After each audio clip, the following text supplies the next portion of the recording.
After today, how can Democrats claim to be the party of working-class traditional Americans?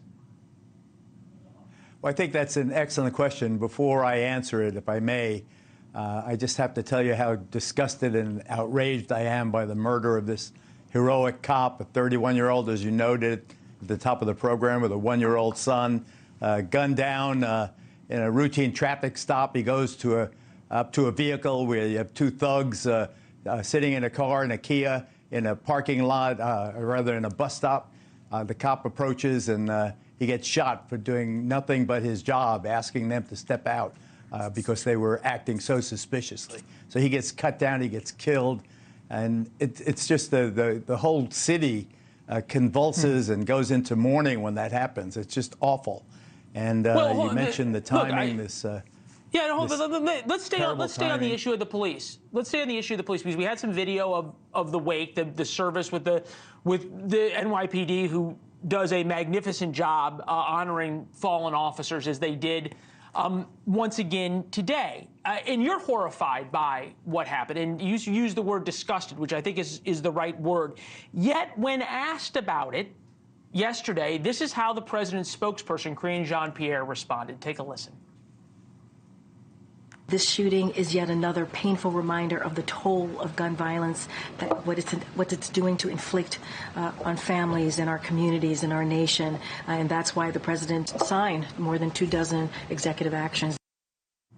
Why is President Biden, who's now in New York, why are Democrats so afraid to support cops?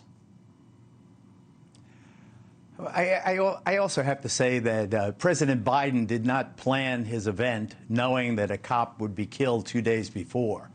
He didn't, this is, from his point of view, terrible, tragic timing. It is the most successful benefit in the history of the world, but it comes at a time when it seems grotesquely distasteful. But he didn't mean it to be that. I think that... No. Fair enough, Geraldo. Hold on, Geraldo. But you look, I've covered the White House for a long time, okay? There's a lot of things a president can do. Granted, going to the wake may be a lot, just in terms of the footprint of the president, the sitting president rather than the former president. He could have talked to the press as he walked on Air Force One. He could have talked to the press afterwards. There is a pool that goes with him everywhere. Karine Jean-Pierre could have said yesterday the fact that President Biden called the widow and offered his condolences and talked about how the important work that the officer had done. He could have talked about how he supports cops. She could have talked about how the president supports cops. None of that happened. I hope and pray that they are listening to this broadcast. President Biden, President Obama, President Clinton, that they're listening to the absolute distaste people have from this apparent juxtaposition. I hope that when they go on stage, they have a moment of silence, at least, for this slain officer, that they note that this has happened. Nobody wanted this juxtaposition. But it happened. It's a tragedy. It's awful. The optics of it are terrible from President Biden's point of view. President Trump was invited by the family. I've attended far too many cop funerals over the course of my 54 years in this business. The cop was killed in Queens. President Trump is from the borough of Queens. It makes all the sense in the world. He's very popular with cops. The mother of my grandchildren is an NYPD officer. Her uncles are all cops. I love cops. We mourn for them. We root for them because of them. The crime in the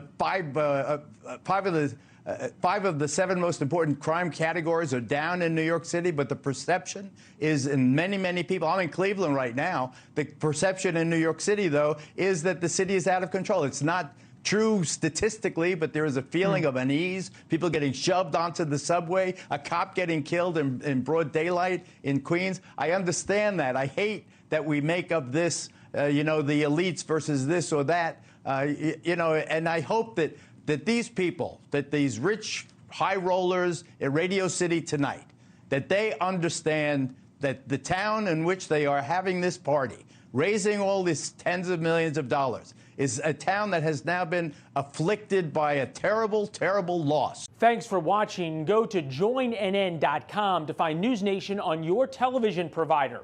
And don't forget to click the red subscribe button below to get more of NewsNation's fact-driven, unbiased coverage.